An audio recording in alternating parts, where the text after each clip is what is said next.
Hola, somos el grupo número 6. Yo soy Camilo García. Yo soy Lorenzo Vargas. Yo soy Daniel Bedoya. Y yo soy José David. Listo, entonces hoy vamos a hablar del video que vimos que era una entrevista a Pablo Méndez. Pues para iniciar, no sé, que ya comenzaba hablando un poco del tiempo y de esta visión que tenía él que me pareció súper interesante, que en un punto habla de que, como que cuando está hablando de la colonización, que fue hace 400 años y decía, eso es un tiempo muy corto, la verdad, cuando vemos la magnitud de las temporalidades de la humanidad como de la historia, es un tiempo muy corto y también en un punto dice que uno como arquitecto igual, o pues no tanto como arquitecto, sino como humano, está vivo un periodo de corto muy tiempo dentro de todo lo que compagina la historia. Entonces no sé ustedes qué opinan de esto, qué los hizo No, pensar. de acuerdo, o sea, eso que dice es verdad, pero a su vez también es importante mencionar que al fin y al cabo la obra del arquitecto es como a pesar de que el arquitecto tenga un periodo muy temporal y limitado, su obra puede llegar, digamos, a trascender a lo largo pues, de la historia. O sea, yo ahí hablaba más como pues en el caso de cómo él estaba citando todas estas culturas antiguas, civilizaciones que pues ya muchas de ellas desaparecieron y como que todos esa población, ese grupo en sí, pues ya no existe como tal, pero a su vez perduró y uno conoce ellos es a través de la arquitectura, que fue el único elemento de la civilización que de esa cultura que logró perdurar en el tiempo. Pero listo, o sea, digamos, pues teniendo en cuenta lo que ustedes dicen, no sé, perdurar en el tiempo, ¿qué significaría? Porque, listo, el ser humano en carne dura 80 años, pero si el ser humano es lo que piensa y el ser humano es lo que produce, entonces tal vez los arquitectos durarían, no sé, los 500 años que tenga la obra, o no sé hasta qué punto llegaría como el arquitecto en ese punto. Yo Pues pensaría, por ejemplo, que las ideales pueden hacer que la persona perdure en el tiempo, ¿no? totalmente, o sea, y eso pues no se ve solo a lo largo, o sea, en el énfasis solo de arquitectura, sino también se ve, por ejemplo, en aspectos como el arte y todo eso, que un artista logró perdurar y se hizo famoso, pues por, digamos, por que su obra logró trascender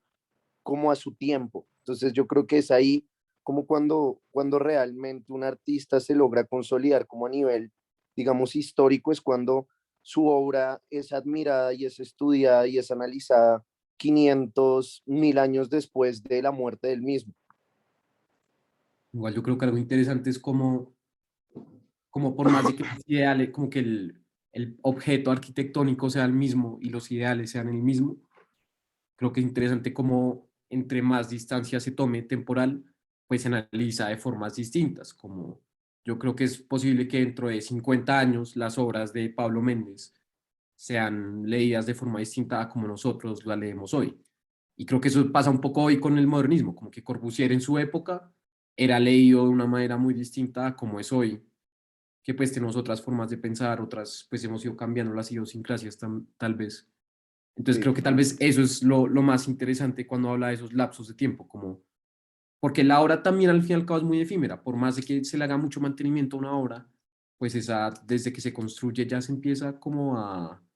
envejecer. Pero creo que lo más interesante es ver el envejecimiento no solo del material, sino de las ideas y ver si los argumentos y las posturas que yo tengo hoy en día van a seguir siendo como válidas o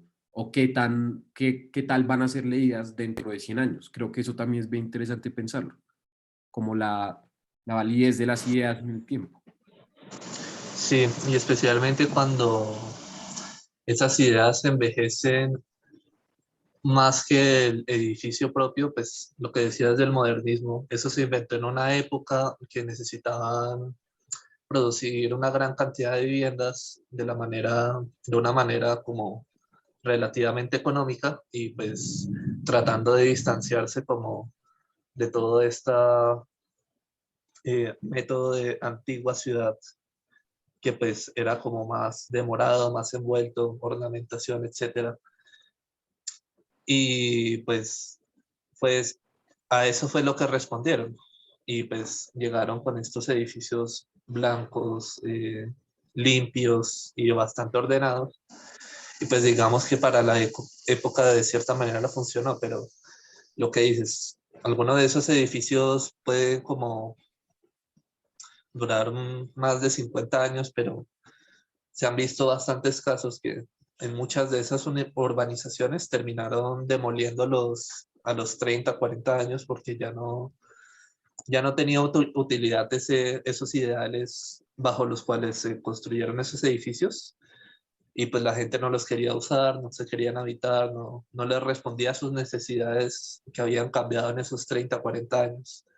Entonces por eso fue que esas ideas se envejecieron y murieron y por lo tanto los edificios también. Y yo diría que los edificios que logran durar mucho tiempo es porque realmente fueron como sus ideales más que como su duración física los que perduraron la prueba del tiempo.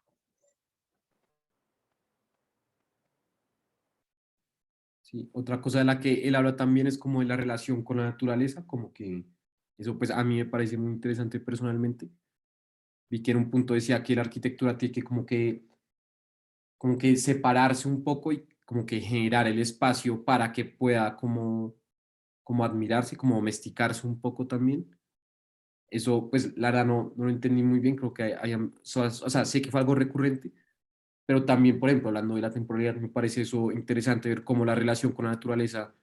puede haber ido cambiando y pues hoy en día es algo pues muy contemporáneo con los problemas que tenemos, como que siento que se está reevaluando toda esa relación con la naturaleza, de cómo fue el modernismo, cómo fue antes, incluso en distintas culturas, cómo se comporta esta relación. Eso me parece interesante que él tocara muchas veces, mencionara eso de la naturaleza.